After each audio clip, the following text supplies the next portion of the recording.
থানায় যদি অবজেকশন দেওয়া হবে, থানায় যদি না দিয়েছি, যদি পুলিশ না এসে কোনো তুলে করতে পারে, তাহলে আমরা মহিলা সমিতি ঢুকি আমরা মত ভাঙিয়ে ভুঙিয়ে একদম একাকার করি,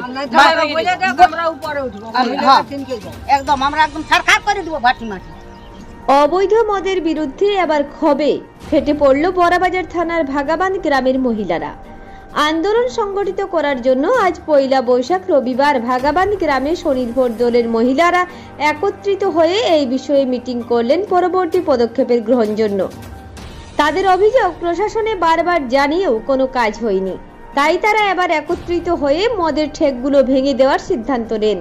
তাদের অভিযোগ গ্রামে কয়েকটি অবৈধ চলায় মদ কারবারি রয়েছে, সেখানে গিয়ে পরিবারের পুরুষ মানুষরা মদ খাচ্ছে এবং ঘরে অশান্তি করছে, মারধর করছে।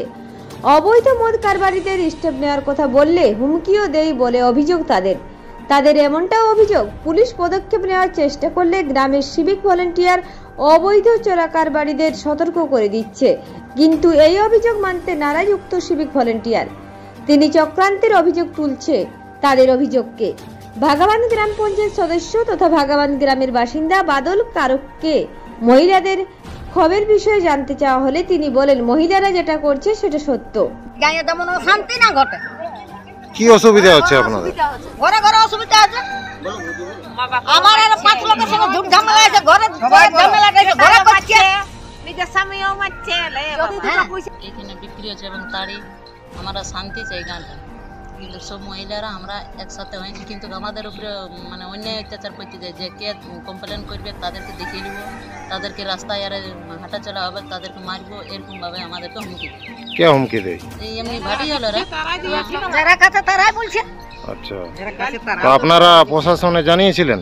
জানিয়েছিলেন তো মানে ওখানে যাইও কিছু আমাদের কাজ হয়নি। কোথায় জানিয়েছিলেন? থানায়। দেখুন, স্টেপ দেওয়ার ভিতরে আমিও থানায় অনেকবার কমপ্লেন করেছি, কিন্তু থানার পুলিশ স্টেপ নিয়েছে, পুলিশ গাড়িও আছে, কিন্তু ওদিকে ধরতে পারে নাই। ওরা পুলিশ গাড়ি আসার আগেই আমাদের এখানে যে সিভিক আছে ওই সিভিকে খবর দিয়ে ফোন করে যে পুলিশ গাড়ি আসছে, তখন ওরা করতে পারে নাই। আমাদের থানার কোনো দোষ নাই, যে থানায় যে কোনো সময় ওরা সাপোর্ট করছে। এরপর মহিলারা ওটা কমপ্লেন করতেই পারে। ওরা একটা প্রত্যেকটা পরিবারে দেখুন একটা করে সমস্যা হচ্ছে, মদ খায় এসে মারামারি করছে, এসব করছে।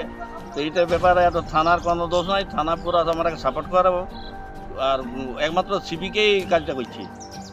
আচ্ছা, আপনাদের গ্রামের যে সিভিক সেই মদ যারা বিক্রি করছে তারাকে পুলিশ আসার আগে সরিয়ে দিচ্ছে নাকি? তারা আমার কাছে খবর আছে, ওই ফোন করে বলে দেয় যে পুলিশ গাড়ি আসছে, তোমরা মদ সেরকান দাও, তোমরা সেরান যাও। তো এই জন্য পুলিশ কোনো করতে পেরেছে না।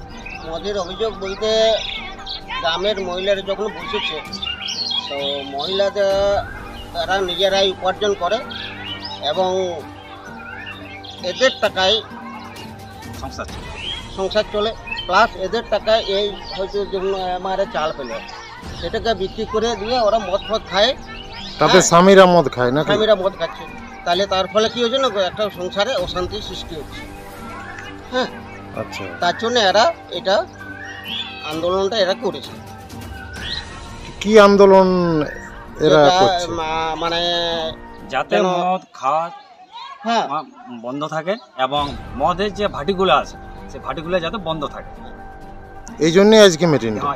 এই জন্য আজকে এই মহিলা গ্রুপগুলো মিটিং ডেকেছে। কমপ্লেনটা এভাবে না, যেমন আমাদের এখানে ধরুন সিভিক আছে, সিভিকদের তো দায়িত্ব থাকা উচিত যে একটা পাড়ায় কিংবা একটা ঘরে অশান্তি হচ্ছে, তো কিসের জন্য অশান্তিটা হচ্ছে? তোমাদের জন্য হচ্ছে, তাহলে সিভিককে তো একটু দেখা উচিত। প্রশাসনিক লোক, হ্যাঁ, থানায় কমপ্লেন করা হয়েছিল, পুলিশ আসে, কিন্তু পুলিশ আসার আগে তার আগে সিভিকে মানে ওদিককে ভাটিওয়ালারাকে জানাই দেয়, যার ফলে মদটা ওরা সরিয়ে দেয় এবং যাওয়ার পর ঘুরে আবার শুরু করে। এবং আরও যারা মদ বিক্রি করে তারাই আবার নানা রকম হুমকি দেয়, কে কি করবে দেখে নিব, অমুক করবো তো সুখ করবো। কারাকে হুমকি দেয়? এমনি সাধারণ যারা কমপ্লেন করতে মেয়ে ছেলেগুলো যারা যায়, যারা আন্দোলন করার মুখোমুখি হয় তাদেরকে হুমকি দেওয়া হয়, তাই তো? পরে সেটা পুলিশ গাড়ি যাওয়ার পরে। আমরা চাইছি যেটা যেন শান্তিতে থাকে সবাই, হ্যাঁ, শান্তিতে বসবাস করাটাই ভালো জিনিস। হ্যাঁ, এটাই আমরা চাইছি। বড়াবাজার থেকে সুব্রত মণ্ডলের রিপোর্ট, রূপসী বাংলা মিডিয়া।